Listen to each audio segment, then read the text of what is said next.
Ladies and gentlemen, I now have the distinct pleasure to introduce this special session on the prospects of reunifying Cyprus.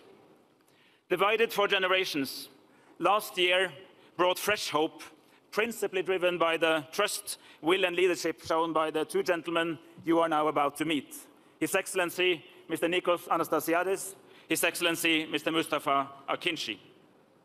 In my capacity as the Special Advisor to the UN Secretary General on Cyprus, I am closely following the two leaders on their journey. It is a historic first to have them both on stage together. Later today, they will jointly meet the United Nations Secretary General, Mr. Ban Ki-moon.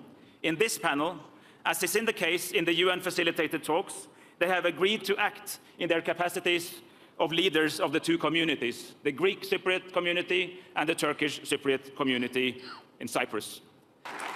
Mr. Nikos Anastasiadis to take first the floor.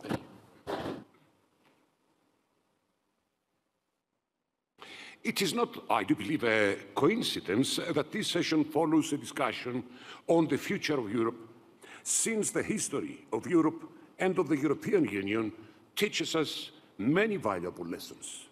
The most important being that a united Europe is the only sustainable antidote to conflict and division. And at a time when Europe is enduring a deep crisis, primarily linked to the tragic events unfolding in Cyprus' immediate neighborhood, myself and Mustafa are working tirelessly to reunify our country. Since May 2015, we are engaging in intensive negotiations to reach a settlement that will be in line with the vision of the vast majority of Cypriots to transform our country from an island divided to an island that it is a common homeland for coexistence, peaceful cooperation and tolerance.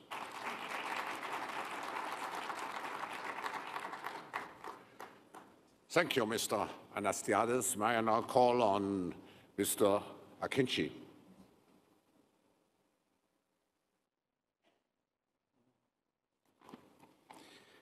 Excellencies, honorable guests, it is an honor to be here with you at a time when negotiations have entered a crucial phase.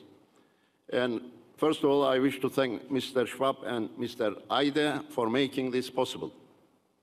Within the limited time, I would like to convey three messages. Firstly, I wish to reiterate the strong determination of Turkish Cypriots to reach a settlement based on bizonal federation with political equality, as well as European values and principles we all share. As you may all recall, 12 years ago, the strong Turkish Cypriot yes vote was not enough for a settlement, since the UN plan did not get the approval of the majority of Greek Cypriots. Consequently, Cyprus entered the EU as a divided island, and Turkish Cypriots were unfortunately left out.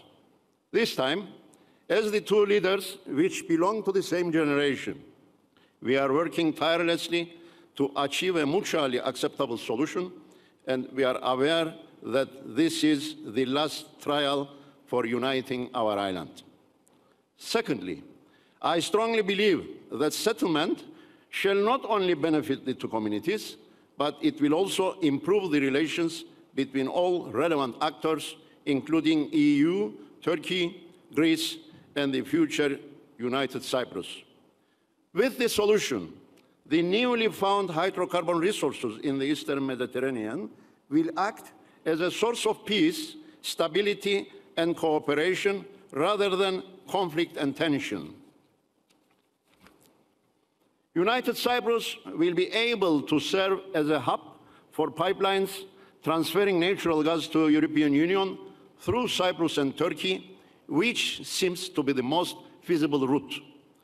Fresh water from Turkey, already brought to North Cyprus, can be shared by all inhabitants of the island, and interconnectivity of electricity networks between the EU and the Middle East will become a reality via Cyprus and Turkey, which again seems to be the most efficient way. All this can only be possible if Turkish Cypriots and Greek Cypriots see each other as future partners and concentrate on the goal to create a united Cyprus where peace and prosperity shall prevail and the future generations will not have to face the same strife and uncertainties of the past. Thirdly, we are aware that we, the Cypriots, are the main actors that will turn this into a reality so that it also serves as a beacon of hope to other ongoing conflicts. Hence, we will continue our hard work to put an end to the 53-year-old problem and pave way for new economic opportunities that will bring prosperity and security to our turbulent region. To that end, a strong collective international support shall be needed in terms of technical and financial assistance.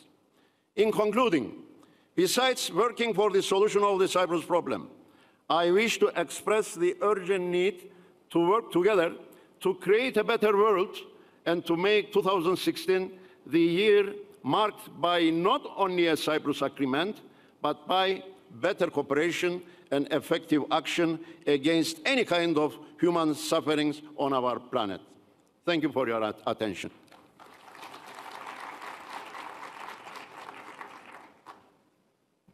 Encourage the two leaders with big applause to make progress and to come soon to a conclusion.